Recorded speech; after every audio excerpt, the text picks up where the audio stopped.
અમરેલીમાં ભાજપના નેતાઓની હાજરીમાં અમેરિકન વસ્તુની હોળી કરી સળગાવી નાખી હતી। ટ્રમ્પના ટેરિફ વધારા સામે પ્રથમ અમરેલીમાં વિરોધ શરૂ થયો છે। અમેરિકાના પ્રેસિડેન્ટ ડોનાલ્ડ ટ્રમ્પ દ્વારા ભારત પર આકરા ટેરિફ લગાવવામાં આવ્યા છે। ટેરિફ વધારા સામે હવે સમગ્ર રાજ્યમાં સૌપ્રથમ અમરેલીમાં વિરોધ શરૂ થયો હતો। અમરેલી શહેરમાં આવેલ રાજકમલ ચોકમાં ભાજપના દિગ્ગજ નેતા અને ઇફકોના ચેરમેન દિલીપભાઈ સંઘાણી, પૂર્વ સાંસદ નારણભાઈ કાછડિયા, ડોક્ટર ભરત કાનાબાર સહિતના ભાજપના નેતાઓ દ્વારા અમેરિકન પ્રોડક્ટ ઉત્પાદનોની જારમાં હોળી કરવામાં આવી હતી।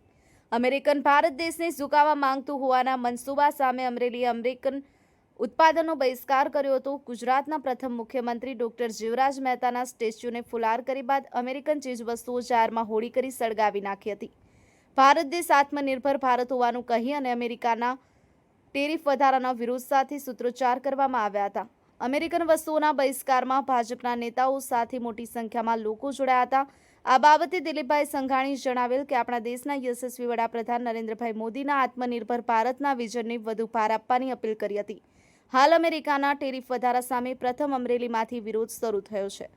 Virji Siyal, Mahadev Times News, Amreli.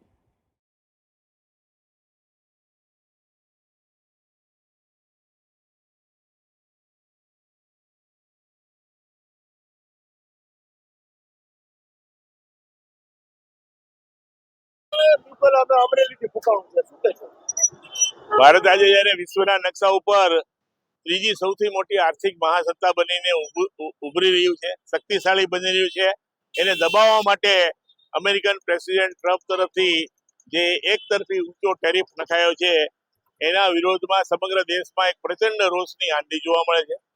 એને વાચા આપવા માટે એક પ્રતિકાત્મક કાર્યક્રમ આજે અમરેલીના નાગરિકોએ યોજેલો, જેમાં અમરેલીના ગણમાન્ય નેતાઓ ઉપસ્થિત રહ્યા હતા અને આ કાર્યક્રમમાં ભારતમાં વેચાતી જે અમેરિકન પ્રોડક્ટ છે એની આજે સિમ્બોલિક હોળી કરવામાં આવી હતી અને આ ટેરિફ સામે વિરોધ પ્રગટ કરવામાં આવ્યો હતો।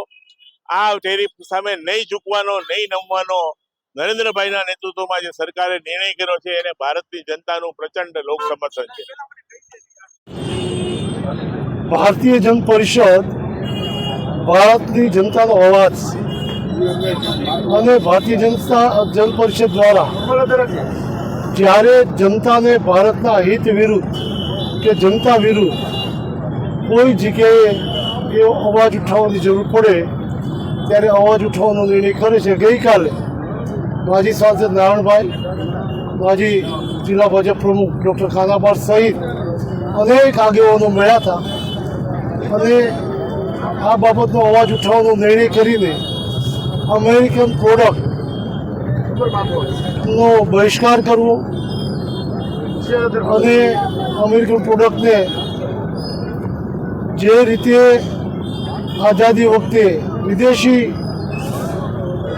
આઇટમોની હોળી થતી એ પ્રમાણે હોળી કરવી અને જનજાગૃતિ માટેના કાર્યક્રમો હાથ ધરવા એવો નિર્ણય કર્યો।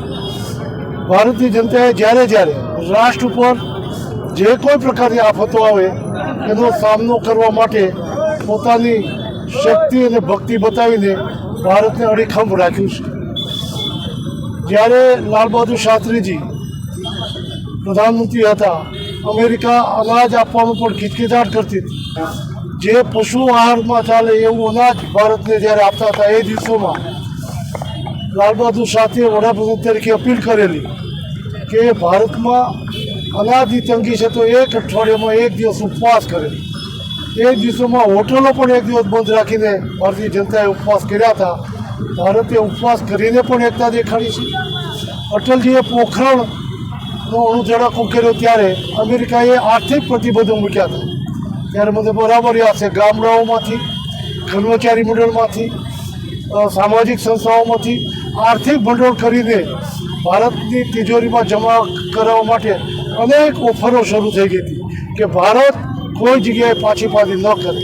હવે અમેરિકા ફરી વખત ભારત જે રીતે ડિફેન્સમાં સશક્ત બન્યું છે, આપણે સૌ જાણીએ છીએ ઓપરેશન સિંધુમાં ભારતના બનાવેલા સંસાધનો દ્વારા અમેરિકન અને ચાઇનાના જે તોડ જવાબ આપનારા એમના ડિફેન્સના વિમાનોને તોડી પાડ્યા અને વિજય પ્રાપ્ત કર્યો।